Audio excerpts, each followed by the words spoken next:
Buenas tardes, buenas tardes, buenas noches. En Argentina bastante frío. Sabemos que Juan está con calor. Y en Colombia no sé cómo estará, Carlos, el clima. Mucha lluvia, mucha lluvia. Y estamos en temporada de lluvias, ¿no? Sí. Temporada estival. Son 19:30. Si te parece bien, Arturo, empezamos con el webinar Medtronic. Perfecto. Estamos con 20 asistentes. Estamos con el doctor Arturo Fernández Murga. No sé si ya estamos grabando. Sí, bueno. Buenas tardes ahora sí a todos.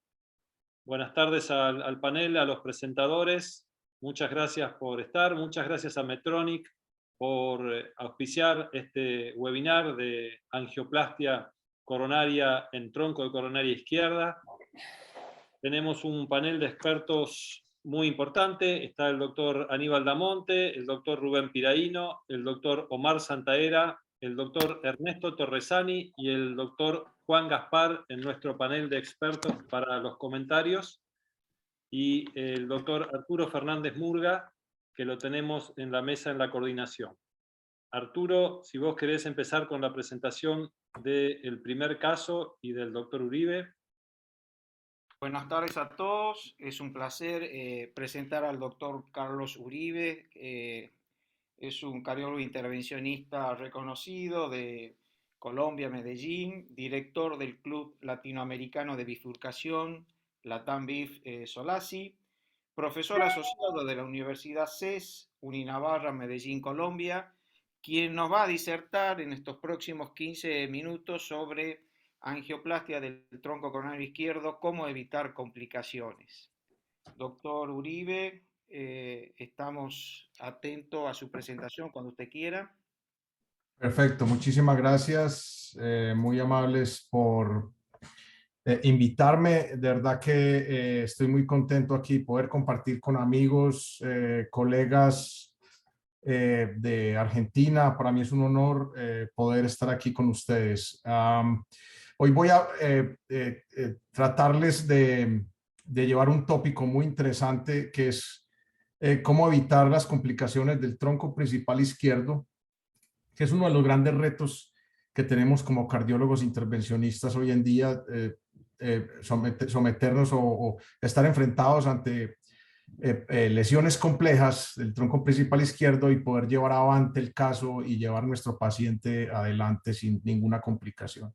Entonces, los principios para evitar complicaciones es primero, el IBUS es supremamente importante, no sobra recordarlo, hay evidencias claras. Ahora acabó de salir un metaanálisis en el 2022, hace 15 días está en progreso de publicación, el cual muestra un análisis de 5 metaanálisis mostrando que el IBUS definitivamente mejora la mortalidad en pacientes cuando se guían con tronco principal izquierdo. El otro punto importante para evitar complicaciones es la escogencia del stent. El stent debe ser escogido de acuerdo al diámetro distal. Ya enseguida voy a ahondar más al respecto. Y siempre hacer un plan. Siempre es importante hacer un plan hacia dónde dirigir el stent, hacia qué punto, hacia qué arteria, y no de pronto estar improvisando, sino tener un plan en la mente hacia qué hacer con nuestro paciente. También es importante, y este es un punto que a menudo no se trata adecuadamente, y es utilice plataformas que tengan adecuada fuerza radial y límite de expansión, ¿sí? Y confirme los puntos de aterrizaje del stent a implantar, mire de dónde a dónde va con el IBUS, haga una carrera, un run con el IBUS desde la descendente al tronco y luego el tronco, de la circunfleja al tronco, y de esa manera usted se puede dar una idea de a dónde debe llevar el stent, a dónde debe aterrizar el stent, de dónde a dónde debe ir y qué diámetro y qué longitud debe colocar el stent. Y esto es muy importante porque se sabe que cuando uno cuando uno aterriza el stent en cargas de placa por IBUS de más del 50%, va a tener una restenosis en ese borde de ese stent. Entonces, bregar a llevar, aterrizar los stents en los puntos más sanos posibles. Pregunta, al ver una lesión de tronco, es la localización, ese punto es vital, es muy diferente el desenlace y muy diferente las técnicas cuando estamos enfrentados a un tronco ostial o del cuerpo que a un tronco distal. Los pronósticos son completamente diferentes. Podemos ver que las frecuencias también son muy diferentes. La gran mayoría son distales, bifurcadas. Ostiales puras son en el 15% y medianas son más o menos el 20%. Y esto es más o menos para mostrarles cómo la diferencia de desenlaces de los stents implantados en el tronco ostial versus los distales. Como ustedes pueden ver, los ostiales se comportan prácticamente como un stent en cualquier otra arteria coronaria. Sin embargo, los distales tienen peor pronóstico y esto es debido a las técnicas, hay más chance de complicaciones diferente a las técnicas ostiales. Entonces, en cuanto a ostiales, es importante y hay un riesgo muy alto y aquí puede ser un punto de complicación, es la compresión longitudinal del stent cuando se va a colocar el stent ostial y para eso hay varias técnicas que ayudan. Una que yo utilizo mucho, que ya prácticamente es la elección cuando yo tengo lesiones ostiales, es la técnica de CEPAL o técnica de flotante, de la guía flotante. Y hay otras técnicas que ya están en abandono, que es la técnica de SAO y sus variaciones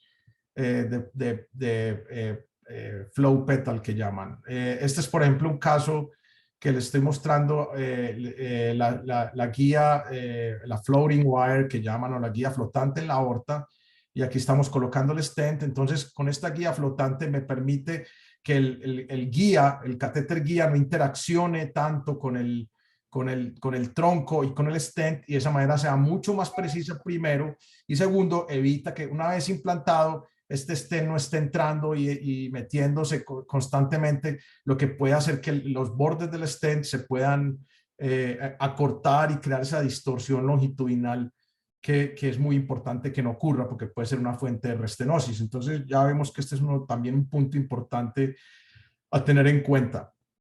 Ahora, el tronco distal es muy, muy diferente.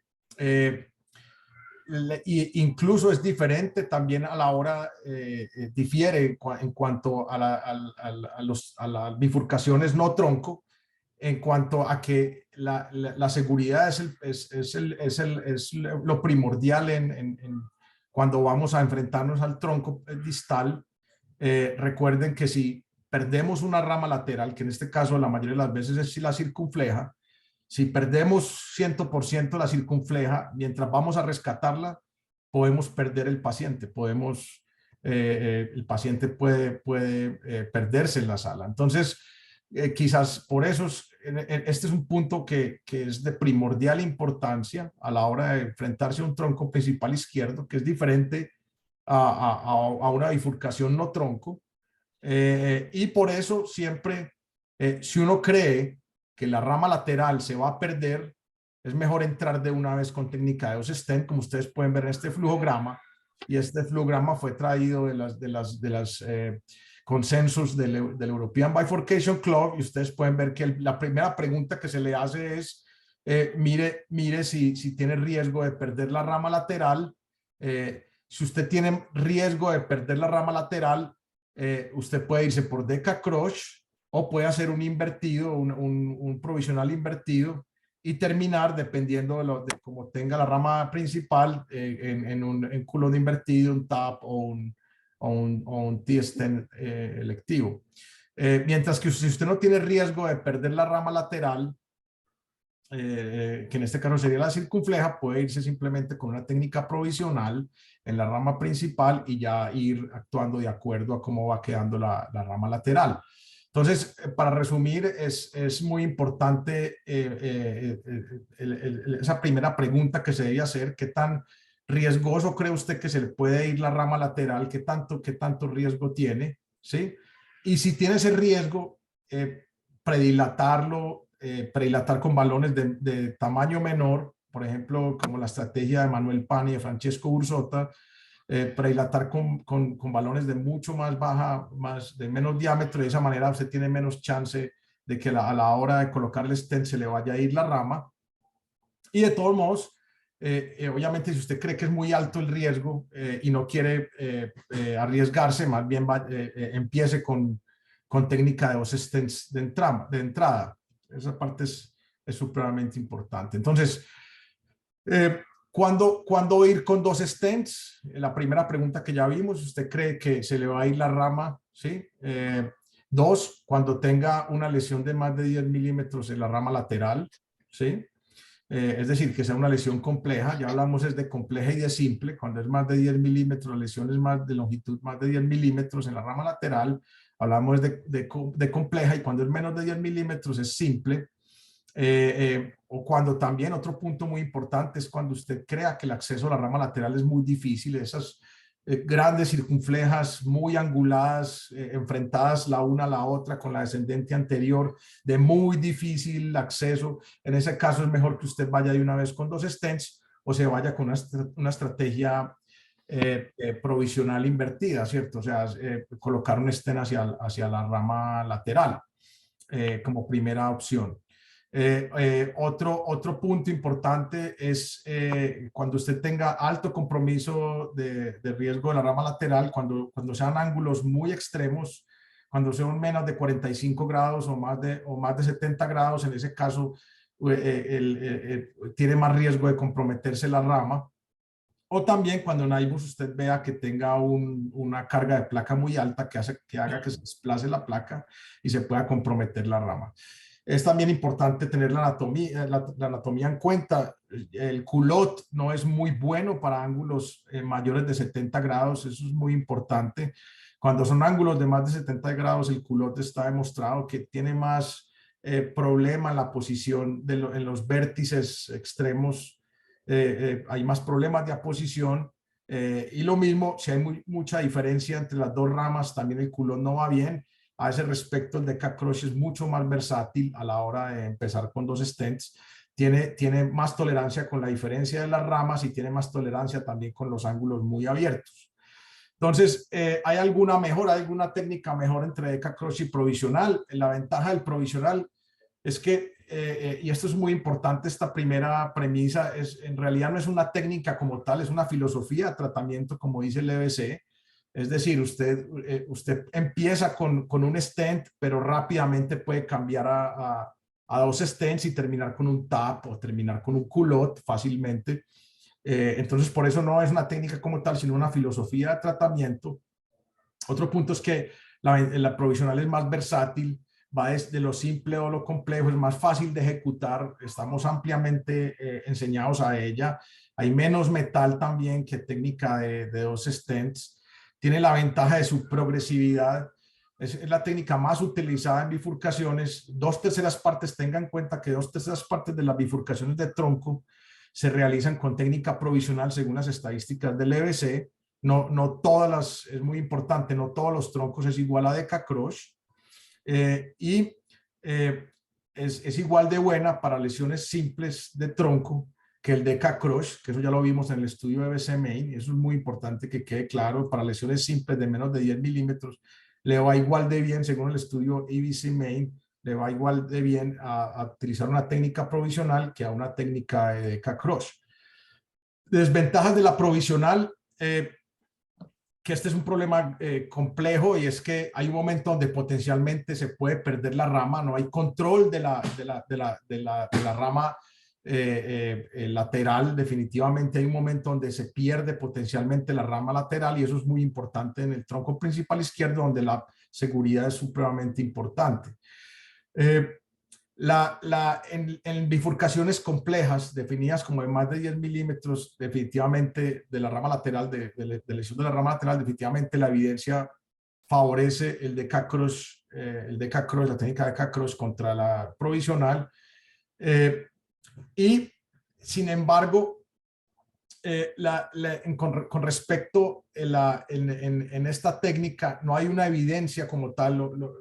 Lo cierto es que no hay una evidencia de provisional en aquellos lesiones de más de 10 milímetros. Por eso en este momento hay un estudio en curso que se va a hacer con operadores occidentales, un estudio panamericano que se llama el Access One con Vladimir Savic, que va a ser el PI de este estudio. Vamos a hacer 8 centros en todo Latinoamérica que vamos a participar, y van a ser alrededor de 20 puntas centros en Norteamérica, Canadá, y donde se va a autorizar en lesiones complejas de más de 10 milímetros DK-Crush contra técnica de provisional como filosofía de tratamiento.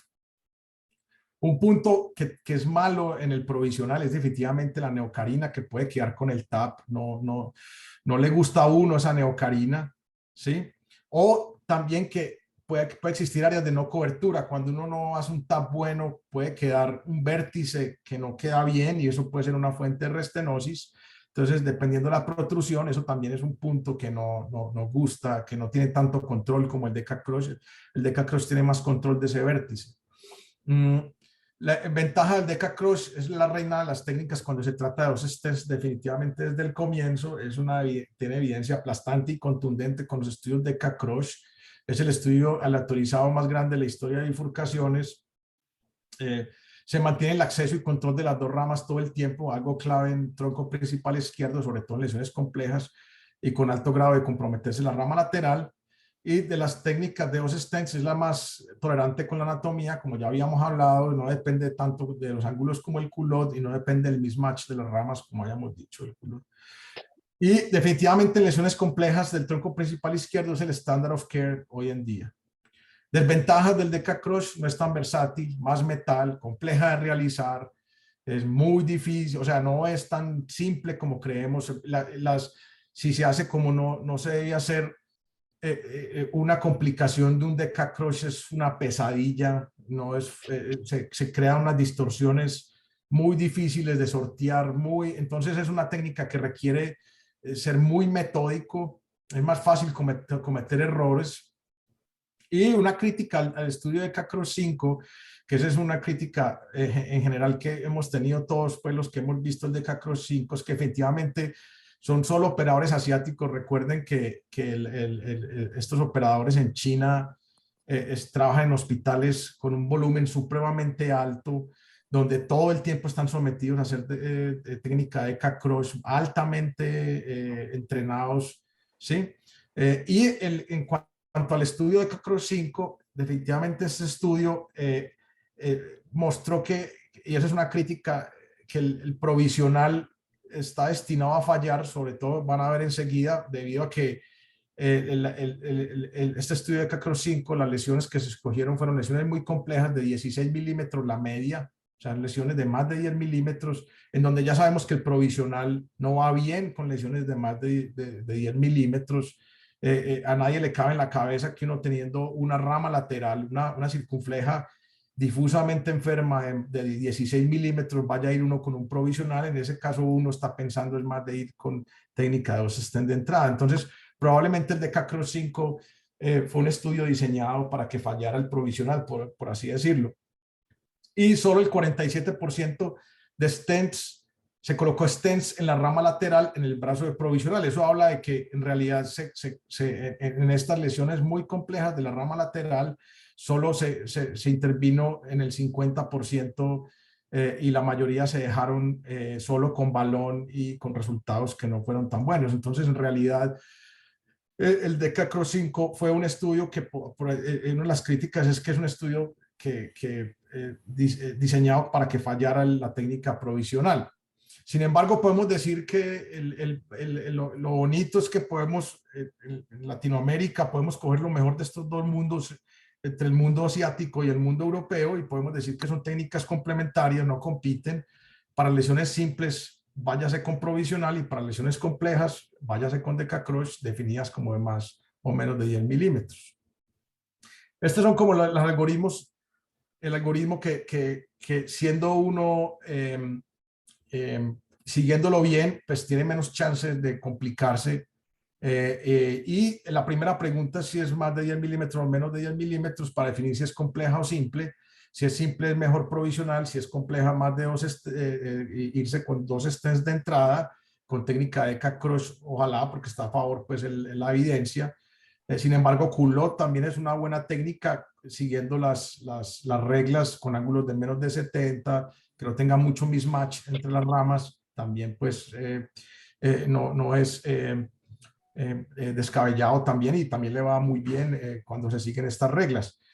También es otro punto importante, siempre que se vaya con 2 stents a hacer una predilatación, un kissing secuencial a alta presión final, ojo, no es, en realidad no es un kissing, sino que es una dilatación secuencial, primero una rama a 20 atmósferas, la segunda, luego desinfla, luego la segunda rama a 20 atmósferas desinfla, y luego hace un kissing a 10 atmósferas. Si no es kissing a 20 atmósferas como se ha malentendido, y eso es muy importante. Simplemente el kissing lo que ayuda es que la carina quede centrada, pero en realidad el trabajo grande que se hace es la dilatación de una rama primero a 20 atmósferas, luego la otra rama a 20 atmósferas, desinflando entre una y otra, o sea, es secuencial, ¿ok? Carlos, hemos pasado un tiempo. Ya estamos ya, ok, listo. Entonces eso era como lo que quería hablarles. Perfecto. Bueno, voy a parar de compartir. Muchas gracias. Arturo, tenemos que seguir con la presentación de los casos clínicos. Vamos a presentar al doctor José Manuel Escalante. Es médico responsable del área de imágenes de Artery Group, cardiólogo intervencionista del grupo del Sanatorio San José, Sanatorio Franchín y Sanatorio Santa Isabel. José, ¿estás listo para presentarme tu caso?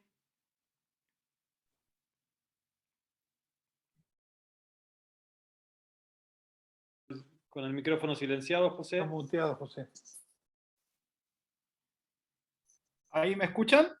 Ahora sí. José, te Perfecto. escuchamos y te vemos. Si podés ampliar la presentación. ¿Ahí se ve más grande? Ahí Perfecto, se ve perfecto. José. Cuando Bueno, muchísimas gracias al colegio por la invitación, a las autoridades de Medtronic.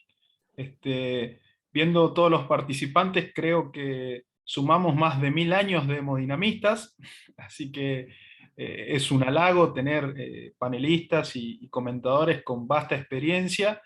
Nosotros que venimos de una generación un poco más joven, nos queda mucho por aprender, y bueno, y felizmente puedo presentar este caso.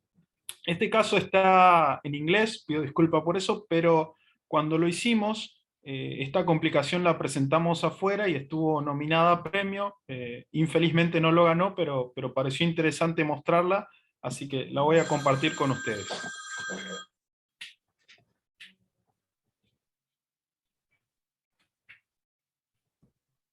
Este es un paciente que tiene 74 años, tiene hipertensión arterial, historia de dislipidemia, tiene una angioplastia a la arteria descendente anterior y a la circunfleja, y tiene una función ventricular normal. Él, en el momento que se hizo el estudio, tenía episodios de angina, clase funcional 3 y clase funcional 4, tenía una cámara gamma en la cual no había isquemia, pero a pesar de eso su cardiólogo pidió que se haga la coronariografía, ¿sí? Las angioplastias previas habían sido en el 2015 y el episodio de esta angioplastia fue en el 2018. Fíjense que analizando la coronariografía tenemos una coronaria derecha de poco desarrollo, que está ocluida en el tercio medio, un tronco corto con enfermedad distal, con compromiso que se extiende hacia la arteria descendente anterior y hacia la arteria circunfleja. Estas son dos fotos que son bastante representativas. La Spider, que muestra lo corto del tronco y el compromiso que tiene, esa placa que se extiende hacia los ostiums, tanto de la arteria descendente anterior como de la arteria circunfleja, una circunfleja de gran tamaño, dominante, que da una rama posteroventricular y una rama descendente posterior, y una descendente anterior de muy buen desarrollo que alcanza la punta. En ese momento se hizo El análisis de Syntax le da un Syntax score de 17, Syntax score 1. No son obstrucciones complejas, pero sí es una circunfleja dominante que tiene compromiso del ostium. Y al hacer el análisis en el Syntax score 2, comparando mortalidad con angioplastia versus cirugía, era un caso favorable para angioplastia. Así que en el análisis multidisciplinario se decidió continuar con angioplastia. El acceso que se utilizó en este paciente, al tener un tronco tan corto que podría resultar dificultoso trabajar por vía radial, fue por femoral. Se utilizó un guía 7 French, se administró en sala aspirina y clopidogrel, y una dosis mínima de carga de bolo de 2B3A, dado que el paciente venía solamente con aspirina porque habían pasado más de 3 años de la última angioplastia en el 2015. Habitualmente tenemos la posibilidad de hacer en sala de hemodinamia dosaje de ACT, porque trabajamos con anestesia en angioplastias complejas y porque tenemos los dispositivos para poder hacerlo. Se implementó la técnica en culot, con 2 stents Sainz-Alpin, y este es el resultado, ¿sí? Luego de hacer kissing y un POT modesto, porque el POT fue con un balón de 3 milímetros, se decide hacer la interrogación con IBUS de las 2 ramas, digamos. Este es el IBUS, en primera instancia lo hicimos hacia la circunfleja. Fíjense que el stent se encuentra simétrico, se encuentra con una buena expansión, tiene 2,75 por 3,5, el área luminal en el ostium de la arteria circunfleja es 7,6, las recomendaciones, según el Excel, son llegar a por lo menos 6 milímetros, para nosotros que somos sudamericanos, que no somos alemanes. La vuelvo a pasar, no se ve ningún signo de complicación por ultrasonografía, no se ve disección residual, ni protrusión de placa. Hay un momento donde se ve la cuerda que viene desde la descendente anterior, con un polígono de confluencia totalmente cubierto por los strats, ¿sí? Esta es la otra corrida, la corrida desde la descendente anterior. Fíjense que a la salida del stent hay 2 capas de metal, porque ya este paciente tenía un stent en la descendente anterior proximal. También desde la descendente anterior se puede ver un resultado que impresiona satisfactorio.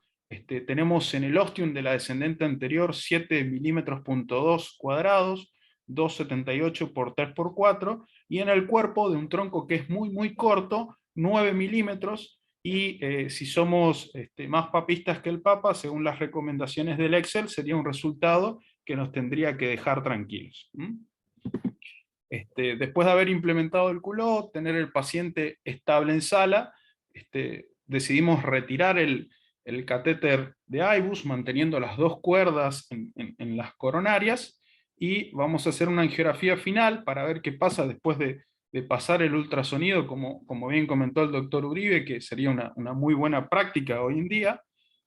Y fíjense lo que sucede. Inmediatamente retiramos el catéter de IBUS de la descendente anterior, retiramos un poco las cuerdas ya para hacer las últimas angiografías y hacer un último POT con un balón de 3,5.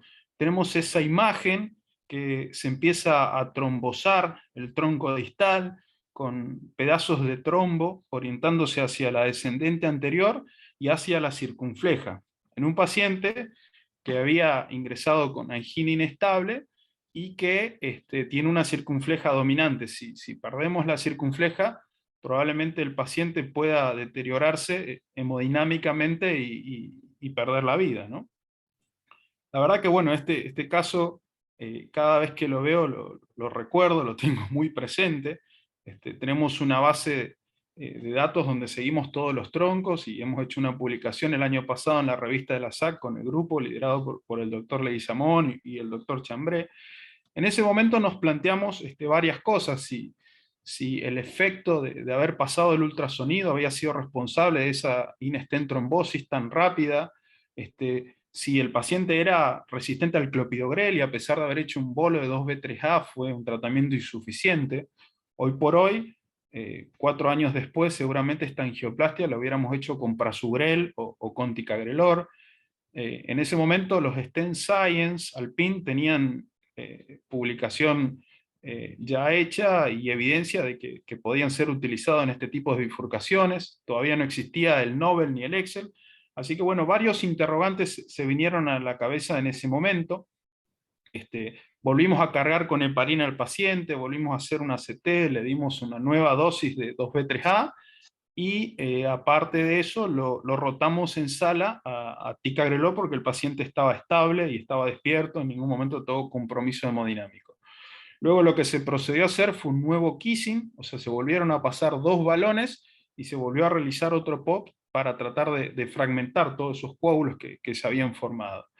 Y en el análisis del stent bus y revisando las imágenes una por una, vemos que en el momento que se realizó el kissing, antes del POT y de poder pasar el IBUS, el catéter guía generó cierta compresión longitudinal del el ostium del tronco, digamos. Fíjense cómo el borde del stent está como abollado, por decirlo de alguna forma, ¿no? Y por ahí este mecanismo también fue uno de los que fue probablemente lo que aumentó o desencadenó esa stent trombosis que se empezó a formar en ese culot tan lindo. Así que el próximo POT que hicimos antes de poder estabilizar el paciente fue con un balón de 4 milímetros.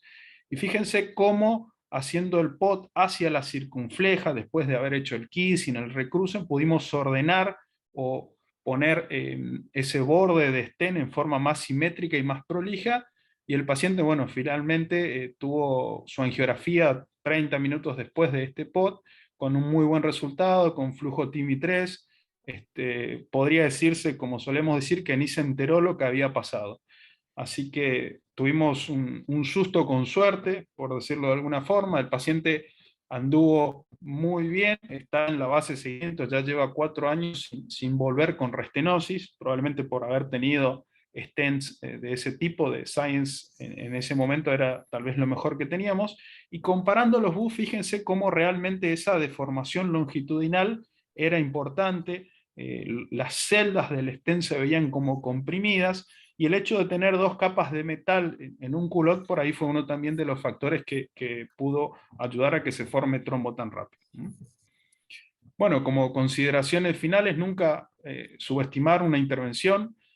Tenemos que recordar que la stent trombosis todavía se forma, todavía produce. Tenemos un paciente en nuestra base de seguimiento que su cardiólogo clínico lo rotó de ticagrelor a clopidogrel por un episodio de bradicardia en un holter, y el paciente hizo a las 48 horas una stent trombosis y ese paciente perdió la vida, no pudo sobrevivir, tenía también un culot de tronco. Tenemos que estar preparados para las complicaciones, y bueno, cuando uno está en problema, tratar de tener calma, pensar y tratar de resolverlo. Bueno, muchísimas gracias. Muchas gracias, José. Arturo, si te parece bien, hacemos unos minutos para comentar con el caso panel. con el panel, porque si no se nos va a juntar los comentarios con todos los casos. Así que si alguien del panel quiere hacer algún comentario, del panel de expertos. A Aníbal Damonte, el doctor. Muchas gracias, José, muy lindo el caso. Omar Santaella, muchísimas gracias. El doctor Ernesto Torresani, quien, no sé si quieren alguien hacer algún comentario. Sí, Omar y Aníbal. Aníbal. Sí, muy bueno el caso, gracias por compartirlo, porque realmente es muy desafiante compartir, mostrar esto. Podría haber terminado de una manera inesperada. Una duda que me quedó en la presentación: ¿este paciente ingresa a la sala de cateterismo desde la unidad coronaria por un síndrome coronario agudo, o es un paciente que ingresa electivamente a hacerse un cateterismo y se hace una ad hoc angioplastía coronaria? Este paciente tenía 2 angioplastias previas, ADA y circunfleja, y había presentado episodios anginosos. Lo hemos reestudiado en el 17, después del 2015, y los stents estaban permeables sin ningún grado de enfermedad. Como se había progresado la angina clase 3-4, su cardiólogo lo interna como angina inestable y lo estudiamos con una cámara gamma reciente normal. Pero bueno, entendemos que la cámara gamma no fue representativa porque la circunfleja era dominante y estaba colgando como la descendente anterior, o sea, fue realmente el paciente que lo salvó la clínica. Y tenemos mucha confianza con el grupo de los clínicos, por ahí sí es cuestionable haber seguido con angioplastia, ni bien se hizo la coronariografía, el tener que cargarlo. A ese punto quiero ir porque probablemente haya alumnos, o sea, ustedes son un grupo de una tremenda experiencia. Entonces, ese es un contexto, pero nosotros tenemos que hablar para la mayoría de la población que no tiene el volumen y la experiencia de ustedes. Entonces, un concepto fundamental en la angioplastía de tronco de coronaria izquierda es que vos presentaste el syntax score, bajo riesgo y demás, pero probablemente este paciente no se discutió en un jardín y este paciente no llegó con un síndrome coronario agudo de alto riesgo con supradesnivel del ST o sin supradesnivel del ST que obligaba a seguir sobre la marcha. Entonces, la verdad es que lo que yo creo que debemos transmitir a la inmensa mayoría de quienes tenemos que asistir a pacientes y quizás no tenemos esa experiencia, que si el paciente no está inestable y con dolor, angina en ese momento en la sala, debemos frenar la pelota, discutirlo, elegir cuál va a ser el esquema de doble antiagregación plaquetaria más apropiado. Ustedes usaron tirofiban porque lo cargaron ahí en la sala y obviamente que no iba a tener una inhibición de la agregación plaquetaria mediada por el clopidogrel porque el paciente acababa de recibirlo en la sala, pero eso, más allá de la elegancia con la que mostraste el procedimiento y la elegancia en la que resolvieron la complicación, creo que lo primero que debemos decir es que salvo en el contexto de un síndrome coronario agudo, angioplastía de tronco de coronaria izquierda no debe ser ad hoc PCI. Gracias, Aníbal. Omar, ¿algún comentario? Sí, bueno, este paciente, y como bien lo dijo José, tiene un tronco muy corto y probablemente ese tronco muy corto hizo que si no tenía lesión cuando le colocaron los dos estén anteriores y en el reestudio, probablemente es necesario apoyarse para hacer la angioplastia de la descendente anterior a la circunfleja y ese catéter guía en esa bifurcación y que están ahí, sacarina que está tan cerca, probablemente haya sido el detonante de esa estenosis de tronco posterior. Se me ocurre como hipótesis de esa estenosis.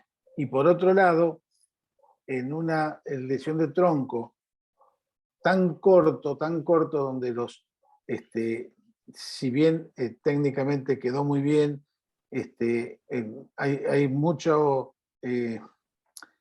amontonamiento de struts, porque es muy cortito y la realidad es que cuando nosotros queremos hacer un pot y pasar un balón y pasar después otro, el catéter guía se apoya, y bien lo dijo Carlos Uribe, probablemente este sería un tronco ideal para hacer la técnica de la floating wire, porque evidentemente ese ostium fue maltratado con no por ustedes, sino por la punta del catéter, que obviamente trata de impactarse de lleno. Y como este paciente se hizo por vía femoral, seguramente se hizo con un FL, me dio la impresión que era con un FL, no recuerdo bien en este momento, pero bueno, por ahí tiende a apoyarse mucho más en el ostium de la coronaria.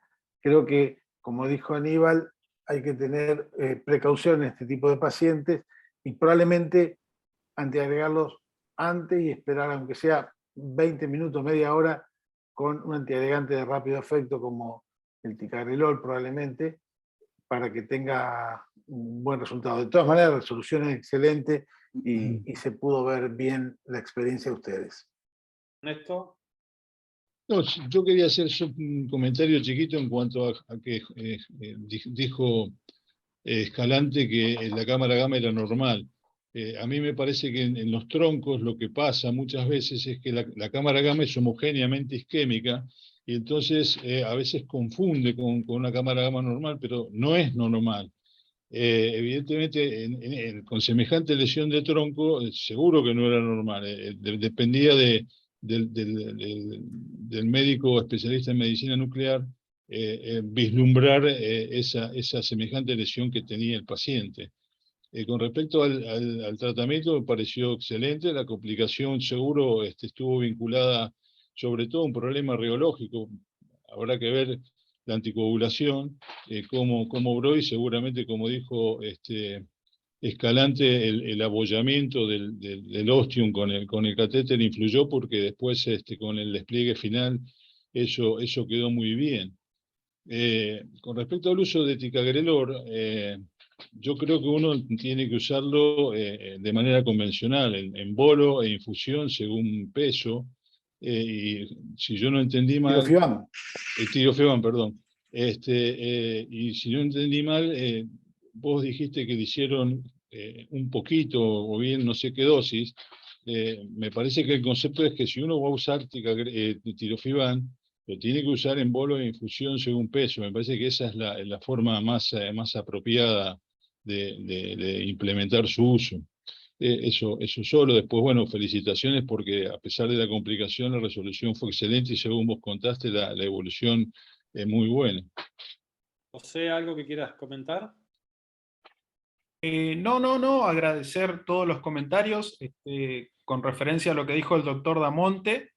Es cierto, incluso el grupo de Inglaterra, que tiene una publicación del año pasado en JACC, que siguieron durante 7 años, analizaron durante la población de tronco tratada en 7 años con seguimiento a 1 año, y mostraron el beneficio de la utilización del IBUS en sobrevida en angioplastia de tronco compleja, y ellos mismos, al hacer su retrospectiva, vieron que tienen casi un 30% de angioplastia ad hoc en tronco, en pacientes estables, incluso con 2 stent. Y ellos lo ponen en la editorial como una autocrítica, donde dicen, bueno, decimos que las angioplastias de oclusiones la tenemos que diferir, decimos que múltiples vasos lo tenemos que diferir, decimos que tronco lo tenemos que diferir, pero la realidad es que no estamos trabajando así. Así que fue un llamado de atención en la editorial de ese grupo, donde ellos convocan primero a seguir formándose en angioplastia de tronco, seguir haciendo casos complejos, tratar de lograr los resultados para poder competir con la cirugía y hacer un mejor manejo de los pacientes en cuanto a la logística, ¿no? Y con referente a lo del tirofiban, como decía el doctor Torresani, lo que hicimos fue el bolo, pero no el mantenimiento. O sea, hicimos el bolo, cortamos ahí, seguimos con la angioplastia por ahí, es una enseñanza, ¿no? No hacer solo el bolo, sino pasarnos al mantenimiento, recordar que la vida media de estas drogas es limitada, por ahí es un paciente metabolizador rápido, y cuando uno se quiso acordar, la rheología se empieza a activar y estas cosas suceden, ¿no? Muchas gracias, José. Recién empezamos, pero ya estamos 15 minutos atrasados, así que, si te parece, Arturo, seguimos con la presentación del doctor Santiago Trejo, el caso clínico número 2.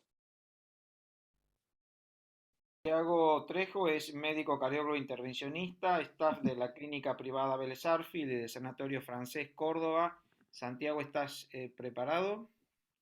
Parado. Nos va a presentar un caso de complicación de tronco. Santiago, cuando quieras.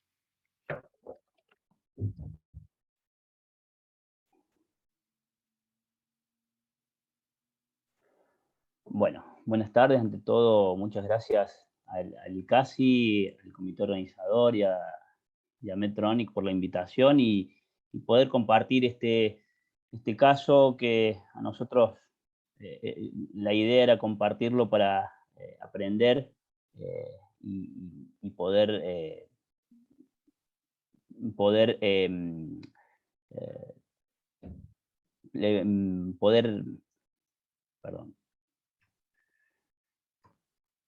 poder tener armas para adelante, poder pararnos ante estos escenarios tan complejos. Bueno, este es un caso de un hombre de 77 años de edad, con antecedentes personales patológicos de hipertensión arterial, asma, ex-tabaquista severo, con insuficiencia renal crónica, y que ingresa a nuestra institución por un síndrome coronario agudo sin elevación del ST, que elevó enzimas. Se le hace el tratamiento médico completo y se le hace el estudio angiográfico, la cinecoronariografía, a las 12 horas del ingreso.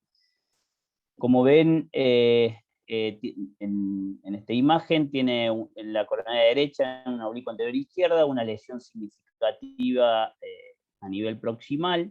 La vía de acceso es la vía radial derecha. Vemos la coronaria izquierda en oblicua anterior derecha. Se ve una lesión significativa a nivel proximal. Vemos en la P axial, vemos la lesión significativa a nivel proximal. En la Spider vemos, queríamos diferenciar bien el ostium de la arteria descendente anterior, vemos como que no está comprometido el origen, si confirmamos la lesión significativa de la circunfleja proximal.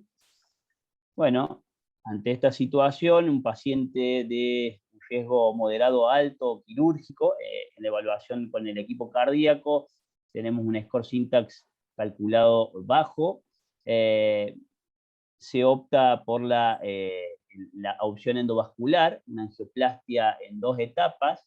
En primera instancia, angioplastia de la arteria descendente anterior, ya que era responsable del cuadro agudo del paciente, tenía en el electrocardiograma que no lo mostré, tenía isquemia en la cara anterior, y en un segundo tiempo, angioplastia de la arteria circunfleja y coronaria derecha. Estas son imágenes de la angioplastia.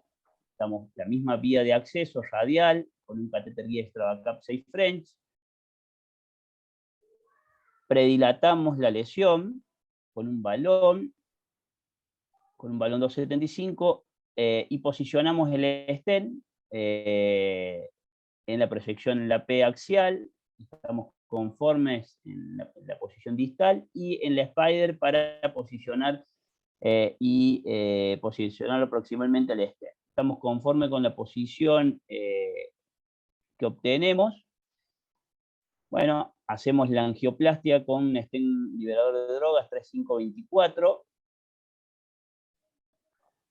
obteniendo el resultado final, un resultado consideramos óptimo, con una buena dilatación del stent. Damos por finalizado el procedimiento, el paciente se va de alta a las 24 horas, y a los 10 días de dicha angioplastia, el paciente ingresa por un síndrome coronario agudo, ahora con elevación del CT, un infarto anterior de 90 minutos de evolución. Por supuesto, ingresa hemodinamia de urgencia en Kimball 2 con una tensión arterial de 160 milímetros de mercurio.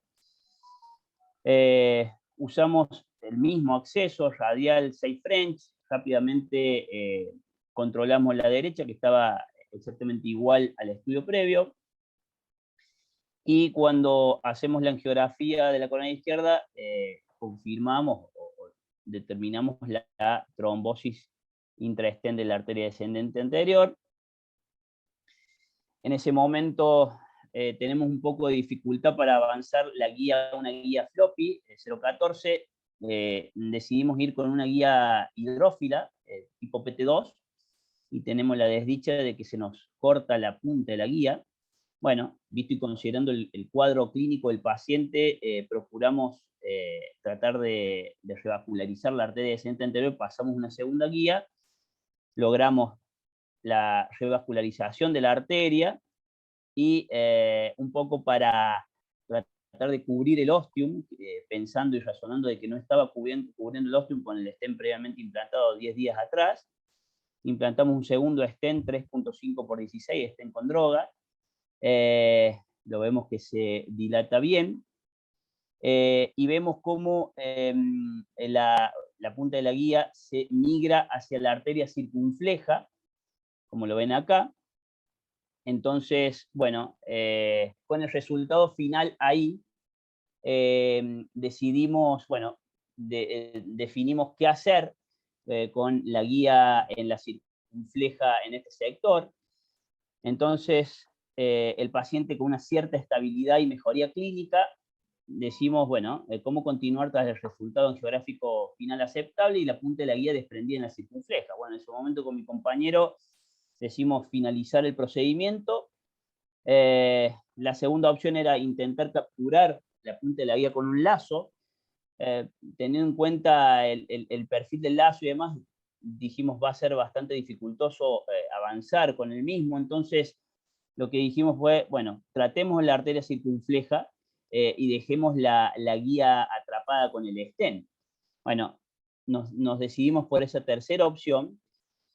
En ese instante, honestamente, estamos pensando en terminar el procedimiento, por eso retiramos la guía de la arteria descendente anterior y, bueno, no nos dejaba tranquilo dejar ese material trombogénico en la circunfleja, y entonces dijimos, bueno, tratemos la circunfleja.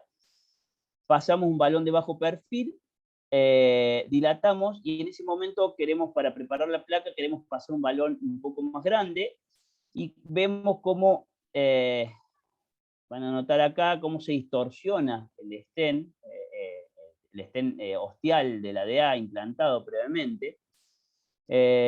Bueno, entonces en ese momento decimos pasar una segunda guía a la arteria circunfleja para tratar de evitar pasar por los strat y poder terminar la angioplastia circunfleja.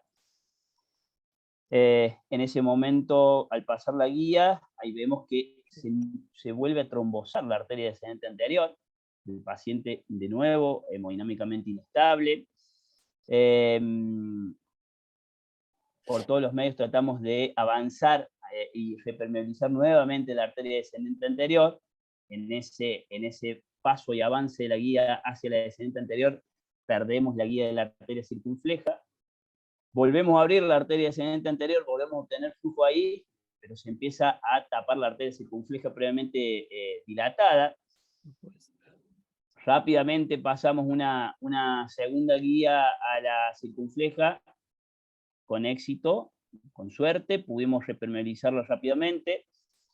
Una vez ahí, dijimos, bueno, vamos a dilatar el ostium de la circunfleja y hacer una especie de crash del stent implantado de la descendente anterior, y continuar con la angioplastia hacia circunfleja con 2 stent Promus Elite.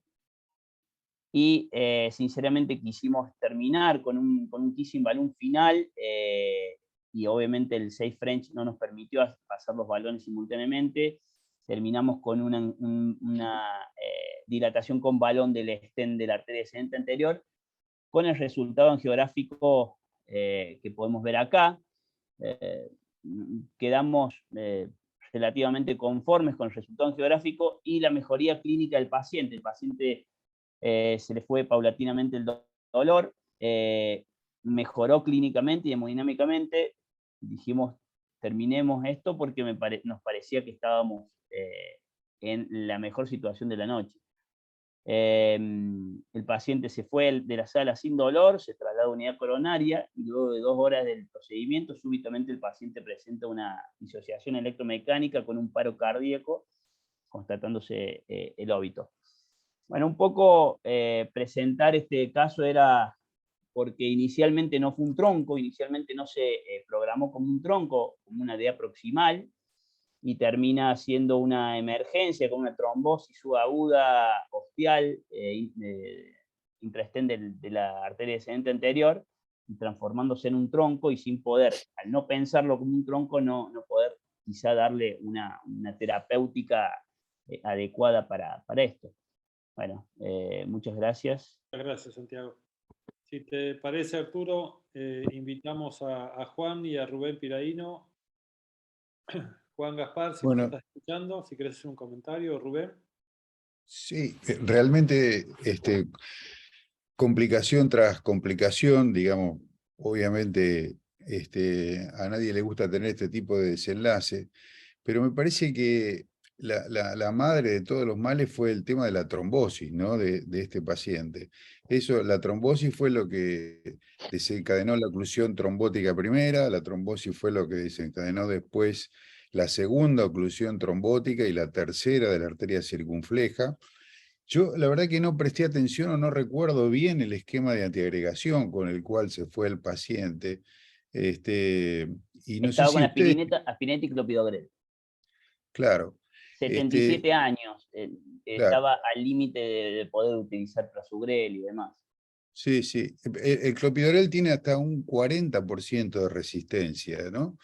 A mí me parece que ese fue el origen. No sé qué otra terapéutica me hubiera replanteado como antiagregación, pero me parece que acá, bueno, además ustedes tuvieron varias complicaciones, ¿no? Como que la rotura de la cuerda, lo cual los obligó a meterse dentro de la, que cualquiera le puede pasar, obviamente, a meterse dentro de la arteria circunfleja, pero me parece que el problema fundamental pasó por la antiagregación de este paciente, que fue lo que desencadenó esta trombosis tras trombosis tras trombosis, ¿no? Creo que fueron 3 episodios, si uno cuenta la primera en la descendente anterior, la segunda en la circunfleja y la tercera la del óbito del paciente. Quizás hubiera pensado en elegir otra, esto está bien, es con el diario del lunes, ¿no? Como uno dice, que a lo mejor el ticagrelor hubiera sido una opción diferente para este paciente.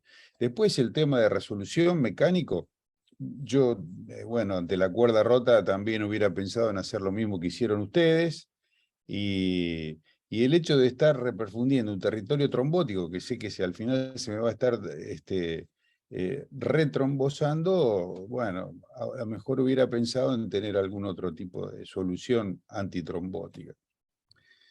No sé. Una pregunta al panel y a Santiago, es cuando hicieron la angioplastia de la primera oclusión de la descendente anterior, ¿cuál fue el motivo por el cual decidieron poner otro stent? ¿No quedó bien con balón? Porque en una oclusión trombótica de un stent, si yo la baloneo, no tendría por qué poner un segundo stent.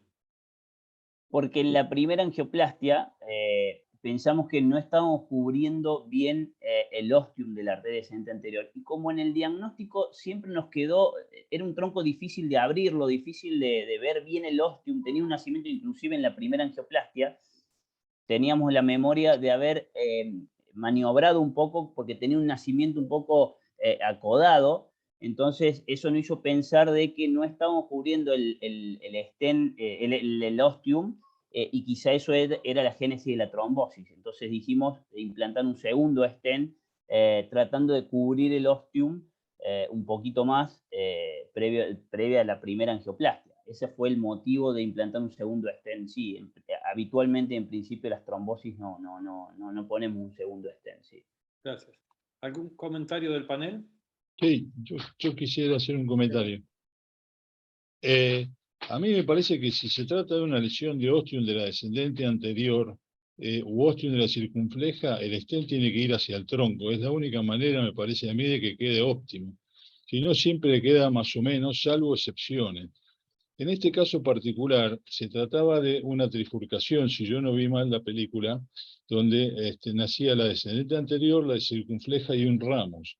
Sí. Y eso complejizaba aún más la postura, llamémosla así, del stent en el tronco. Yo creo que el problema, yo no estoy tan de acuerdo con lo que dijo Piraino con respecto al clopidogrel. A mí me parece que el clopidogrel es una droga maravillosa que usamos hace muchísimos años, y la chance de trombosis por el clopidogrel en sí mismo me parece que es bajísima. Yo creo que si bien existe, por supuesto, existe algo de resistencia, pero yo creo que en realidad la trombosis es bajísima. La mayoría de las veces que hay trombosis, me parece a mí que se debe a un problema técnico de la angioplastia que uno ha hecho. Hay algo que no quedó óptimo, y eso es en la mayoría de los casos. Puede haber algún caso de trombosis por problemas de antiagregación, pero no me parece que sea lo común. Volviendo al principio de este caso, antes de las complicaciones, por ahí no está mal pensar en cirugía a veces. El paciente tenía además una lesión de coronaria derecha, una lesión de descendente anterior y una lesión de circunfleja, en una lesión ostial de descendente anterior que no era fácil y que presentaba complicaciones o problemas técnicos, tácticos para la resolución. Lo bueno, Ernesto, de estos webinars es poder disentir, porque yo disiento también con eso y apoyo la postura de Rubén, pero al máximo. Creo que el clopidogrel, nosotros hemos medido, hemos hecho trabajos de medición de clopidogrel en sala, y como dice Rubén, llega al 40% de la gente que no estaba antiagregada, y con el ticagrelor o el prasugrel, en menos de 30 minutos vos tenés una agregación óptima plaquetaria. Entonces no veo por qué, si no hay contraindicación en estos pacientes que la trombosis los mata, ¿por qué dudar en hacer antiagregantes plaquetarios más potentes? Yo realmente cuando trato el tronco es una indicación off-label por el momento, creo que va a ser una indicación clase 1A en no mucho tiempo, pero trato a todos los pacientes con inhibidores plaquetarios más potentes. No veo por qué no usar inhibidores plaquetarios. Por el riesgo de sangrado, Alejandro. Yo creo que la experiencia muestra que el riesgo de sangrado no es bajo. Ese es el motivo. Yo creo que hay que poner en la balanza riesgo isquémico, riesgo de sangrado Por con cada supuesto. paciente, pero no olvidarse que estos pacientes, la trombosis, como vimos en estos dos casos, la trombosis los lleva a la muerte, ¿no? Acá no es la restenosis el problema, es la oclusión súbita. No, está bien, pero nosotros como hemodinamistas debemos tratar de preguntarnos qué es lo que hicimos mal o qué es lo que pudiéramos haber hecho mejor desde el punto de vista técnico. Entonces, lo que nosotros tenemos que revisar, porque esto de los antiagregantes, de hecho yo no lo manejo, los antiagregantes los manejan los cardiólogos clínicos que tratan a los pacientes que yo le hago angioplastia, y la mayoría de las veces hoy ellos dan ticagrelor y prasugrel, a lo cual yo vivo peleándome, pero bueno. Entiendo lo que creo que ahora el coordinador tiene que ser Arturo, porque si no vamos a seguir discutiendo. Creo que es como con los cirujanos. Vos podés ser la percepción, vamos a ser eclécticos y en razón al tiempo, creo que ambos ser excelentes cirujanos. Solo un segundo. Podemos ser excelentes cirujanos, pero si tenés un mal anestesista y un mal equipo, esto es lo mismo. Podemos ser excelentes técnicos, pero si no tenemos una buena antiagregación y no tenemos buenos cuidados, tenemos complicaciones. Perdón.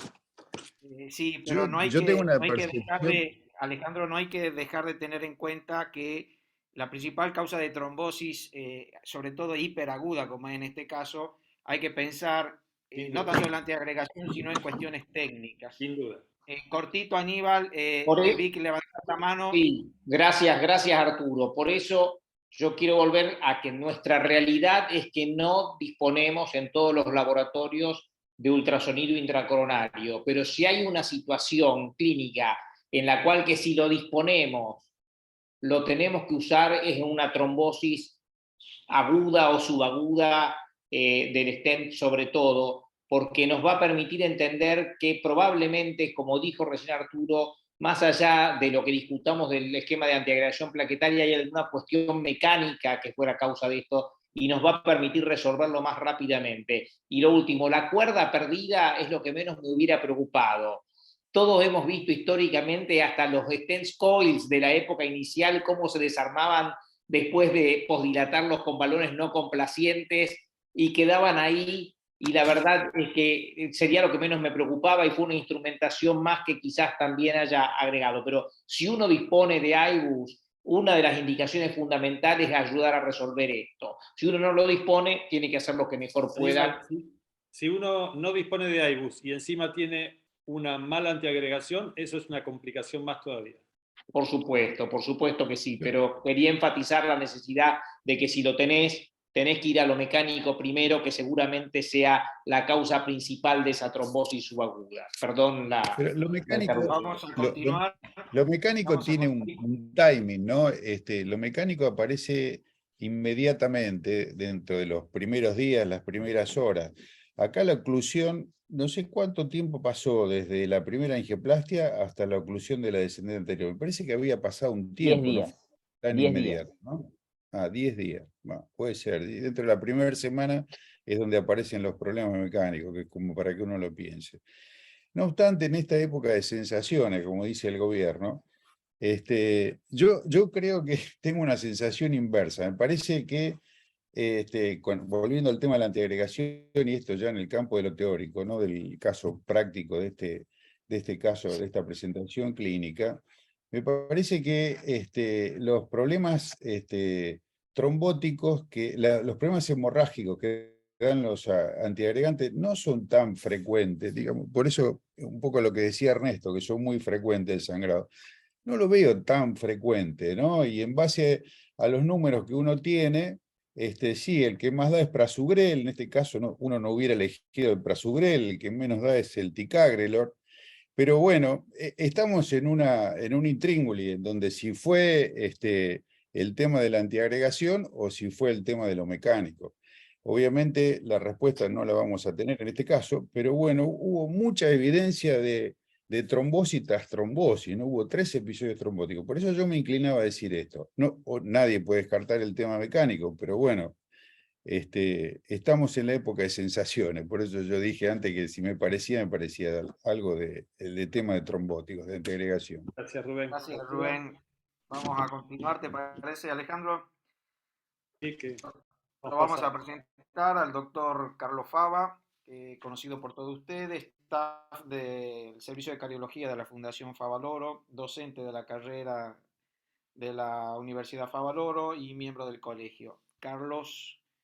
Y docente de la carrera UBA-CASI también. Muchas gracias. También. Docente de la carrera UBA-CASI. Carlos, cuando quieras. Buenas tardes. Estoy compartiendo la pantalla. Ahí está. Bueno, buenas tardes a Perfecto. todos. Muchas gracias por la invitación. En los próximos minutos voy a mostrar un caso clínico. Fueron todos muy interesantes, creo que han dejado grandes enseñanzas. Así que se trata de un hombre de 72 años, hipertenso, tabaquista y dislipémico, antecedentes de fibrilación auricular con 2 internaciones previas por IFA de alta respuesta, EPOC severo y deterioro de la función renal. Antecedente de 2 angioplastias previas, 2004-2018, antecedente de un TEP y una hemorragia digestiva en la cual le encontraron pólipos benignos. Y en diciembre del 2020, el 22 de diciembre, fue derivado por insuficiencia cardíaca y IFA de alta respuesta. Había realizado un eco con una estenosis aórtica severa y una CCG con lesión de 3 vasos. El paciente pidió la alta voluntaria, se va de alta con rivaroxaban, aspirina, bisoprolol, amiodarona, enalapril, furosemida, budesonida. Reingresa 10 días después, aproximadamente el 6 de enero del 2021, ahí ya con un ecodoppler, el cual se ve una estenosis severa de la válvula aórtica con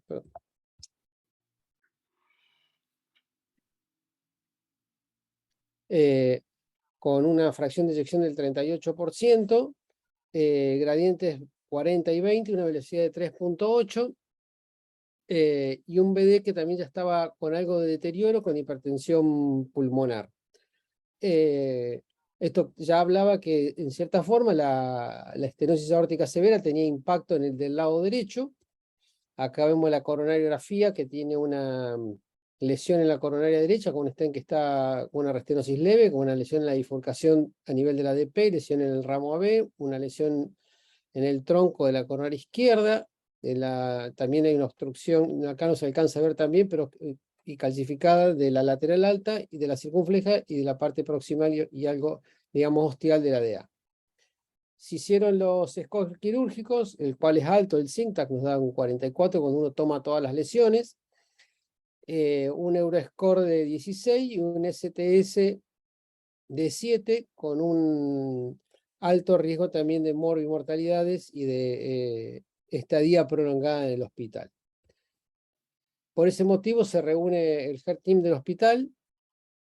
En esa reunión hay una contraindicación por parte del servicio de neumonología para la cirugía combinada. Por tal motivo se decide angioplastia y un posterior implante de una válvula percutánea aórtica. Esta, como ven acá, es la tomografía. En la imagen 3D no parece tener importantes curvas, con que no iría a dificultar el avance de un dispositivo para implantar la válvula. Los accesos son favorables, tienen 7,5 de diámetro.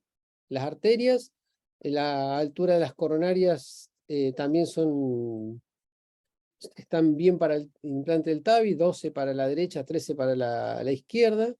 Tiene una calificación importante por unidades de Agaston de algo más de 4000, y la válvula mide un área de 570 con los diámetros de 30 y 27 aproximadamente. Se decide la angioplastia por acceso femoral, un catéter guía 7 French, 3 guías coronarias, la utilización de IBUS y 3 estén liberadores de droga. Es el plan original, como antiagregante que tanto se discutió en este Ateneo. Se decidió clopidogrel debido a que estaba anticoagulado con rivaroxaban y además tenía un deterioro de la función renal. Se comienza la angioplastia con las 3 guías, se trata primero la lateral alta, se predilata, se implanta un stent 2.5 por 15 y posteriormente se dilata la arteria circunfleja, se implanta un stent en la arteria circunfleja con un balón para hacer posteriormente el crash del stent y continuar con el kissing. En ese momento, cuando retiramos la guía y hacemos el test, comenzamos a ver ya una imagen que no nos gustó, que era como una disección a nivel de la aorta. Cruzamos rápidamente la guía y ya cuando hacemos la segunda inyección encontramos esto, que es la extravasación, o sea, lo que habíamos, ya se interpreta la ruptura del tronco con el comienzo de un derrame pericárdico. En este momento el paciente a los pocos minutos ya comienza con hipotensión severa, comenzamos a utilizar inotrópicos y se coloca rápidamente un stent forrado 5x21, en el cual ya vemos que está ocluida la arteria circunfleja y una imagen en la lateral alta que tenía ya, estaba comprometida. Rápidamente se dilata la lateral alta, se implanta un stent también liberado de droga en la descendente anterior y con eso sellamos prácticamente la complicación que habíamos tenido. El paciente estaba hipotenso, hubo que colocarlo en asistencia respiratoria mecánica y tuvimos que ver, como ustedes ven bien acá, el derrame pericárdico y el drenaje del mismo con una extracción de 340 mililitros de sangre damos por finalizado el procedimiento. El paciente se lleva a la unidad coronaria, tiene una mejoría relativamente rápida de su parte hemodinámica, se van retirando los inotrópicos. A las 24 horas hacemos el retiro del drenaje pericárdico previo eco, en lo cual ya veíamos que no había sangre acumulada en el pericardio y se es extubado a las 36 horas. Evoluciona favorablemente, al 5.º día se decide el implante del TAVI. Nosotros siempre hacemos doble punción, una punción del acceso contralateral, con la cual protegemos el acceso principal con una guía, y se punza bajo control con fluoroscopía y con inyección de contraste, identificamos la femoral común por la cual vamos a acceder la válvula, y queda protegida con una guía 0.18x300, se realizó una predilatación de la válvula aórtica, como ven ustedes bien ahí con un balón 20x18, se implanta la válvula con la técnica de CAPS overlap, vemos ahí las proyecciones, caudal 25 y derecha 21, y lo hacemos en el control antes de su liberación para ver que esté correctamente implantada en caudal 20, izquierda 37, ven que la válvula, una Evolut 34 quedó bien implantada, con una regurgitación leve o mínima, y el cierre posterior del acceso con 2 sistemas de ProGlide. El paciente evoluciona bien, a los 28 días reingresa con dolor precordial y una disnea. El paciente, recordemos que era un EPOC severo, no tenía enzimas ni cambios en el electros. Recuerden que estábamos en febrero para este momento del año pasado, con lo cual todavía había bastante COVID y se hizo el test, que el mismo fue negativo, pero se realizó una CCG, la cual vemos primero la correcta alineación de las cúspides, en la cual fue relativamente sencillo la cateterización de los vasos, especialmente la coronaria derecha, y que geográficamente estaba todo correcto.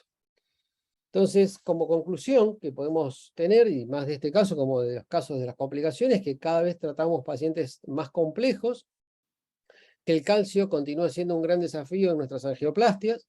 Cada vez los pacientes tienen más comorbilidades, como son la insuficiencia renal, que son predictores de complicaciones, y a su vez la insuficiencia renal se relaciona bastante con las calcificaciones severas y bastante rígidas, que es muy importante el trabajo en equipo y la coordinación, el rol de cada persona, especialmente en los momentos críticos. Tenemos que estar preparados como grupo para resolver las situaciones y las complicaciones de manera segura y efectiva, y es importante mantener una buena relación entre todos los integrantes del equipo de salud, no solamente los que trabajamos en la sala de cateterismo, sino con el resto del grupo, ya que cada vez debemos trabajar más en conjunto y el Heart Team es muy favorable para esto. Así que muchas gracias por la oportunidad de presentar este caso. Muchas gracias a vos, Gracias, Carlos. Excelente caso. Gracias por compartirlo con nosotros. A ver, alguien del panel. Ernesto, veo que levantaste la mano. No la levanté, estaba levantada de antes, pero no importa, ya que estamos, aprovecho. Me gustaría saber la opinión de Faba, que sé que tienen experiencia con el uso de stent cubierto. ¿Sí? Ante la no disponibilidad, la mayoría de nosotros por ahí no contamos con un stent cubierto a la mano para solucionar esto. Si él no piensa que un stent convencional pudiera ser útil en una situación como esta también. Nosotros hemos visto perforaciones que se han podido salvar con stent convencionales, incluso disecciones de ostium de la coronaria derecha que han podido ser salvadas, felizmente no mías, pero de colegas que han tenido experiencia en este sentido. ¿Qué te parece, Faba?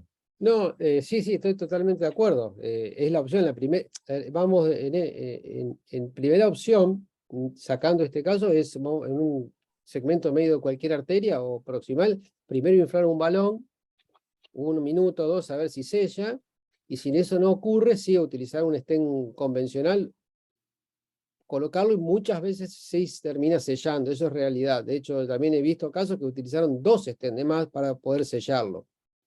Creo que sí, si uno no dispone de stent cubierto, que sé que no es sencillo tenerlo y no se está disponible en todas las salas, hay que utilizar un stent convencional. ¿El stent cubierto que usaste, qué medida era, Carlos? 5x21.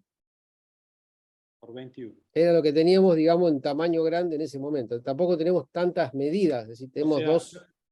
No alcancé a ver bien, pasaste por arriba de la circunfleja. Claro, el ostium de la circunfleja quedó ocluido, la lateral alta y la DA no. Pasa que nosotros interpretamos en ese momento que la ruptura fue a nivel de la bifurcación.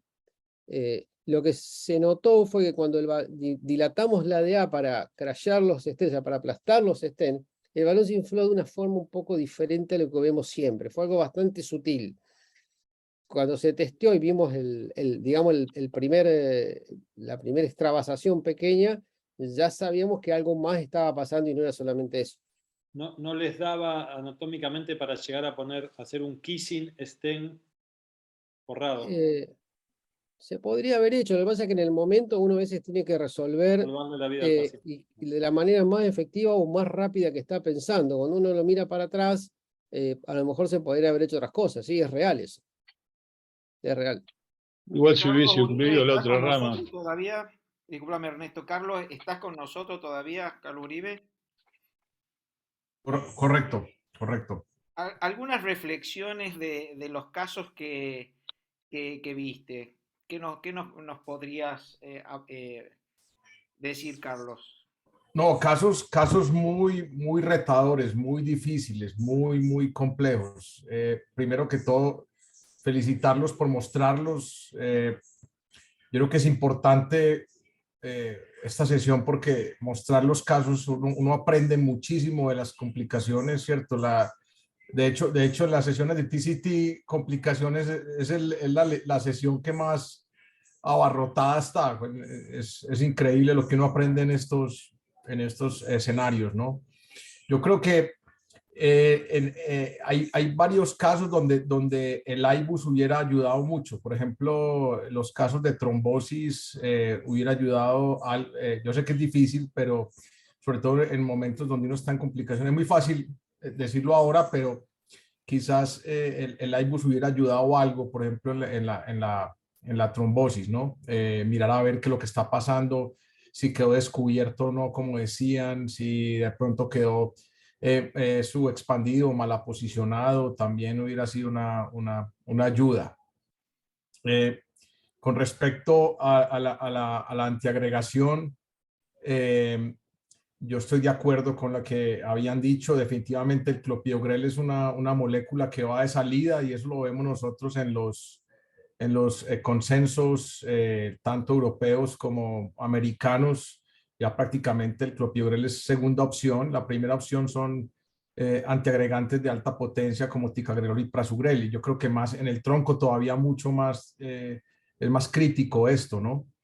Eso es lo que yo tendría como para decir. Otro punto que se me olvidaba ahora que tocaban es que cada vez nos exigen más tener MLAs por encima del polígono de confluencia. Hay un análisis muy bonito, nos exigen MLAs más altos, más grandes. Hay un análisis muy bonito del estudio Noble realizado por Akiko Mehara, el cual muestra ella que el diámetro ideal, el MLA ideal, debería ser por encima de 10, idealmente 13, ¿sí? O sea, nos están exigiendo cada vez MLAs mucho más altos, porque se sabe que por encima del polígono de confluencia hacia atrás, hacia el ostium, parece que ese es el punto que define la mortalidad y define la sobrevida en stent, en tronco, en left main. Entonces, hay que ser, no quería pasar la oportunidad para reforzar ese concepto de que por encima del polígono de confluencia hacia atrás, bregar a dejar el stent con MLAs, ojalá en 13, ¿sí? Mínimo 10, ojalá en 13, porque ese parece ser el punto que define sobrevida en left main. Rubén.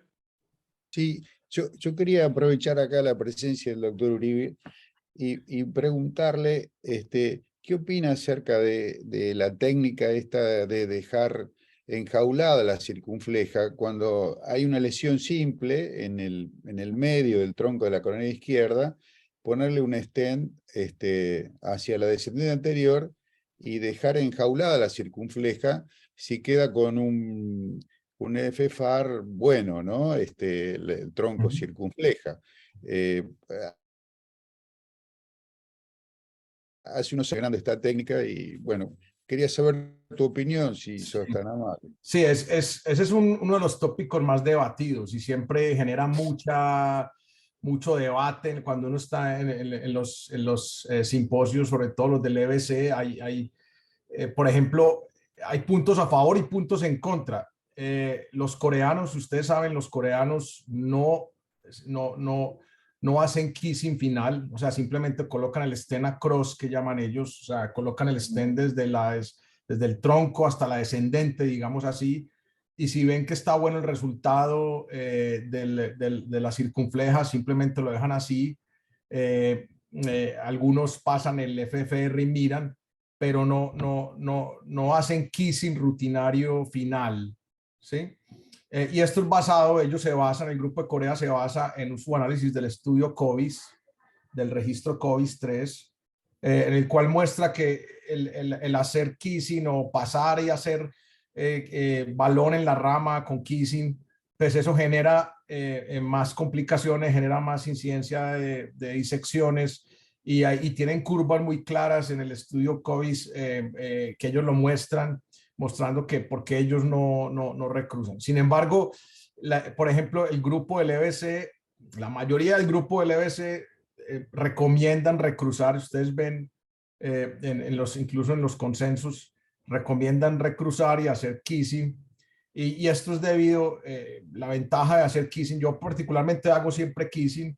La ventaja es que si hay una restenosis, sabemos que la restenosis más alta es en el ostium de la circunfleja, pues el hacer el kissing te deja preparado todo para cuando, si vuelve a haber restenosis de la circunfleja, pues ya tienes todo listo para tratar la circunfleja con un drogelutin balón o haciendo una estrategia de TAP, etcétera, etcétera. Entonces te permite dejar ya todo abierto, todo listo para, si en un futuro hay restenosis del ostium de la circunfleja, poderlo tratar. Sin embargo, como les digo, es algo debatido y hay argumentos a favor y argumentos en contra. No hay todavía nada establecido, no hay ningún estudio claro que que diga cuál estrategia es mejor, y las dos posiciones existen. El problema de terminar con kissing y tocar el ostium de la circunfleja, que a veces estamos traumatizando una circunfleja enferma, pero con lesiones no significativas, es que con el tiempo vuelva con una restenosis de ese ostium de circunfleja.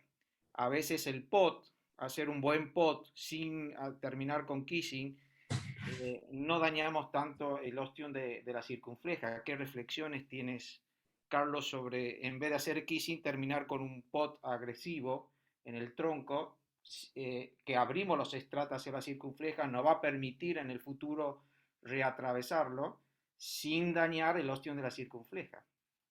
Sí, ese es un paso mandatorio definitivamente. O sea, hay que hacer un POT final, precisamente por eso, por lo que ya nos exigen MLAs muy altos del polígono de confluencia hacia atrás. Entonces, cada vez es más decisivo hacer ese POT final. Sin embargo, lo que decía, o sea, hay argumentos a favor y en contra para hacer kissing final o no. Si tú ves el grupo del EBC, recomienda hacer kissing. Ellos siempre hacen kissing final cuando hacen provisional. Y un argumento es ese, que tienen todo listo por si hay restenosis más adelante en la circunfleja, tener todo listo.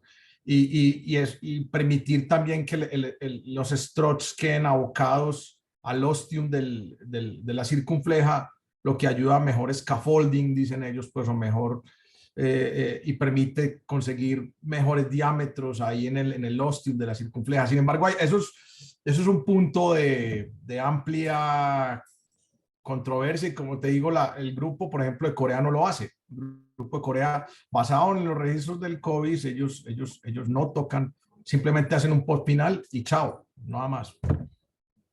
Aníbal, Omar, en su experiencia, ¿qué comentario pueden hacer en estos pacientes que se le hace un solo stent y se cruza el ostium de la circunfleja? Primero, estoy de acuerdo con Carlos que dejás preparada la circunfleja para una próxima angioplastia si el ostium de la circunfleja estuviera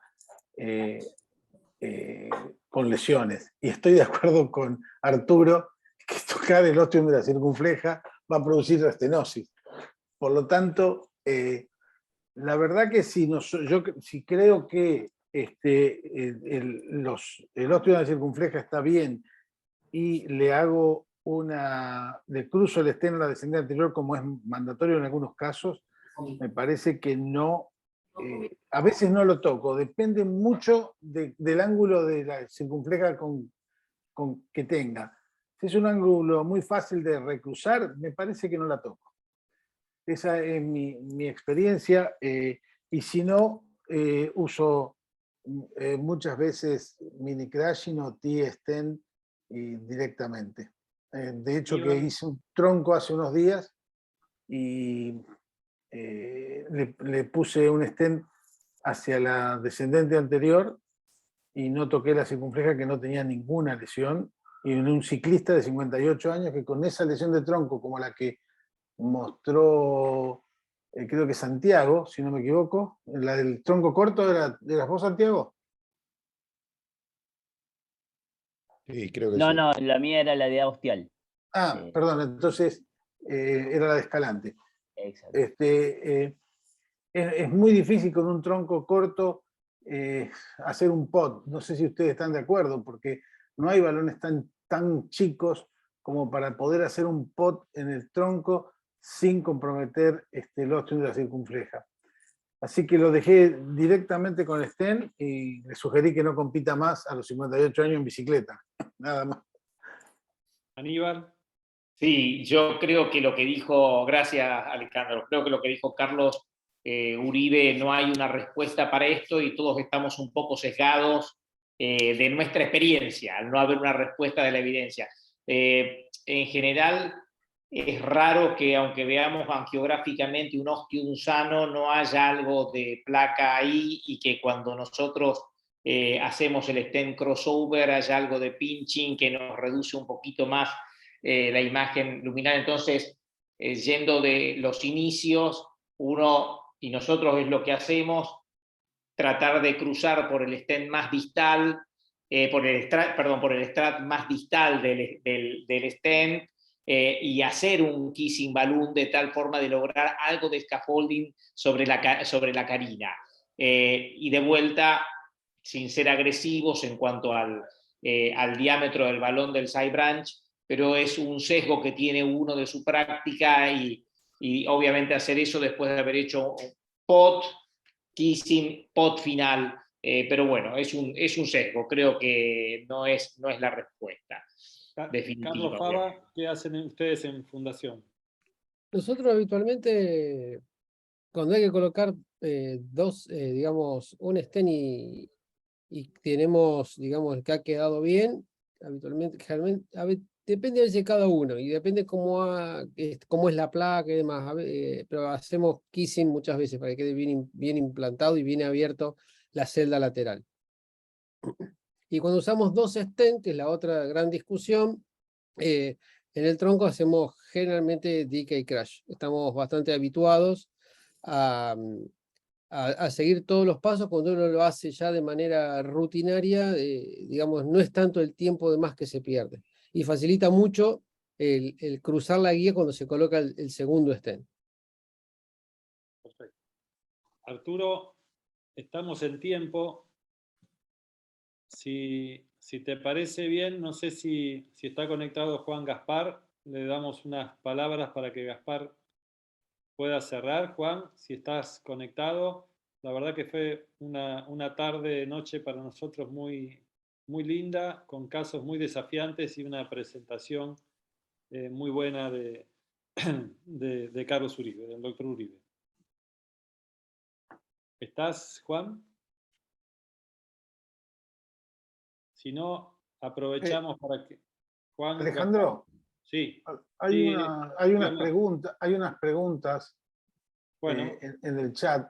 Entonces, nos damos unos minutos más para contestarlas.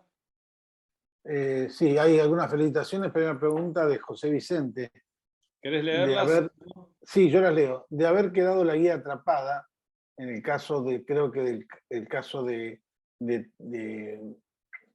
Trejo, de haber quedado la guía atrapada, ¿se utilizaría triple terapia antitrombótica por el material trombogénico intercoronario?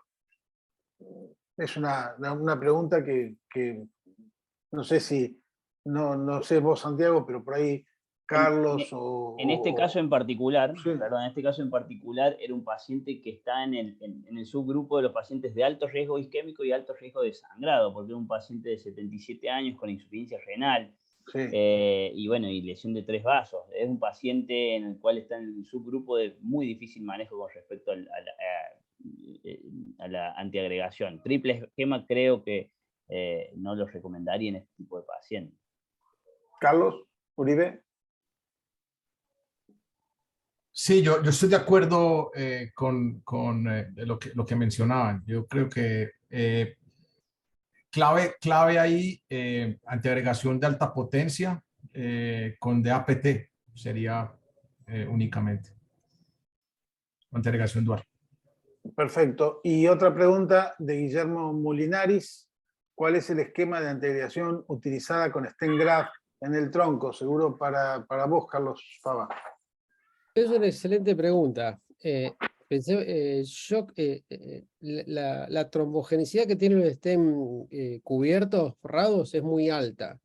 Yo lo dejaría más de 12 meses y tendría también muy en cuenta que si el paciente requiere una cirugía no cardíaca, no sé, un reemplazo de rodilla o una cirugía abdominal o la que fuere, ahí primero miraría cuál es digamos, el riesgo de sangrado versus el riesgo trombótico, y en caso de que sea una cirugía, digamos, que tenga un alto riesgo de trombótico, ya de por sí es un paciente con alto riesgo trombótico, si tiene alto riesgo de sangrado de la cirugía, la haría posiblemente con aspirina o con clopidogrel solo, según las guías, lo que están diciendo, porque este es un caso muy especial, no hablan de estos stents, digamos, lo que estaba publicado. De lo contrario, usaría, si tiene, digamos, no es una cirugía que tiene un alto riesgo de sangrado, utilizaría algún inhibidor endovenoso, como es el tirofibán, que es el más utilizado, o se puede utilizar otros como el cangrelor, o el que no hay en Argentina, o el Reopro, pero el Reopro produce mucho sangrado, ha demostrado en este grupo. Creo que hay que hacerlo con tirofibán unos días antes, y si está todo bien, luego a las 24 horas ya se reinicia nuevamente con la doble antiagregación. Tal vez, Carlos, tu caso tiene la ventaja que viene anticoagulado. O Claro, sea, esa es la él ventaja. tiene FA, o sea, está anticoagulado. La pregunta tal vez sería si ese paciente no tuviera FA o TEP previo y no tiene necesidad de anticoagulación y se puso un stent graft, si es pasible tratarlo con triple terapia. Si es suficiente doble antiagregación, seguramente no clopidogrel, aspirina, prasugrel o ticagrelol o triple terapia. Cuando ponemos un stent graft y no en este caso que tiene una indicación de anticoagulación por otra causa clínica, ¿qué conducta tomaríamos? ¿Cómo antiagregaríamos o anticoagularíamos? ¿Doble terapia, triple terapia? ¿Qué opina? La triple antiagregación tiene mucho riesgo de sangrado, y el riesgo de sangrado, si bien es cierto que no es fatal, el más frecuente y que más internaciones genera y más gasto el sistema de salud genera son las digestivas. Yo creo que habría que hacer doble antiagregación, pero con un antiagregante más potente. Usaría prasugrel o En un ticagrelol. stent graft en el tronco, Carlos. En el tronco. Sí, el riesgo de sangrado es alto, es muy alto. ¿Y el riesgo de trombosis? También, pero También es alto. Es un stent graft. En un paciente es un con stent baja graft. fracción de eyección, 38% si mal no recuerdo. Sí, 38%, pero con un diámetro de 5. Y en este Yo creo caso que era, el riesgo isquémico es mayor. Una trombosis del stent se muere, de una hemorragia nos da tiempo a pensar que también se muere, obviamente. Pero no sé, yo no me quedaría muy tranquilo con doble antiagregación sin anticoagulación. no era un tronco enfermo. No, Lo que se trató es una disección, con lo cual la probabilidad de trombosis pero es mucho claro, menor. Estamos charlando, ¿no? O sea, estamos opinando, claro, sobre indicaciones off-label, de todos modos, ¿no? El doctor Martín Cisneros expresa las felicitaciones por las presentaciones. Creo que los casos de complicaciones son los que más enseñanza nos dejan. Él dice que a su criterio, a su opinión, la angioplastia de tronco, excepto contraindicación, la primera elección del antiagregante debería ser el prasugrel. Y después el doctor Chavarriaga Quiseno pone que felicita por la energía y las presentaciones que se han hecho a todos ustedes, por la energía y la buena onda. Buen corolario para cerrar, ¿no? Sí, estamos pasados en tiempo. Si te parece, Arturo, si no hay otro comentario de los panelistas pendientes. Si queda algún comentario que quieran hacer los panelistas o los presentadores. Si no, cerramos, que las familias nos llaman a cenar, me parece, hasta ahora. Bueno, queremos agradecer al Medtronic y al CASI por permitirnos esta gran sesión, al doctor Carlos Uribe por su disposición y excelentes charlas y por todos sus conceptos que nos esclareció cómo debemos tratar un tronco coronario izquierdo, a todos los presentadores que tuvieron el coraje de presentar, que a todos alguna vez nos ha sucedido algún tipo de complicación, pero presentarlo en sesión a veces no es fácil. Así que felicitamos las presentaciones y a los panelistas y a todos los oyentes por estar con nosotros. Hasta una nueva sesión. Muchas gracias. Alejandro. Muchas gracias a todos. Muchas gracias a todos.